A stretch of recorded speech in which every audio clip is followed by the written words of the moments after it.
बड़ी खबर आपको बता दें, ज्ञानवापी मस्जिद तनाजे से जुड़ी हुई ज्ञानवापी मस्जिद मामले में 3 अदालतों में आज समाअत है। 7 ट्रांसफर एप्लीकेशन पर जिला जज सुना सकते हैं फैसला। कार्बन डेटिंग मामले पर प्रयागराज हाईकोर्ट में समाअत होगी। अंजुमन इंतजामिया कमेटी के एप्लीकेशन पर सुप्रीम कोर्ट में अहम समाअत। तो वहीं रमजान में वजू करने में नमाजियों को हो रही है परेशानी, मांगी गई इजाजत। ज्ञानवापी मस्जिद अहाते से जुड़े मुकदमों की 3 अदालतों में आज सुनवाई होनी है। पहली 7 ट्रांसफर एप्लीकेशन पर जिला जज अजय कृष्ण विश्वेश अपना फैसला सुना सकते हैं। दूसरा, कार्बन डेटिंग को लेकर प्रयागराज हाईकोर्ट में आज समाअत होनी है।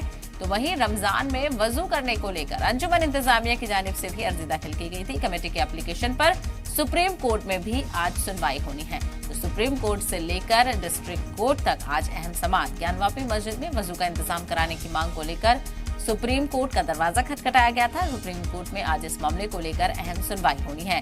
मुस्लिम फरीक ने कहा कि एक ड्रम में वजू का पानी रखा गया है। रमजान के दौरान नमाजियों को परेशानी हो रही है, चूंकि जो वजू खाना था उसको बंद कर दिया गया था।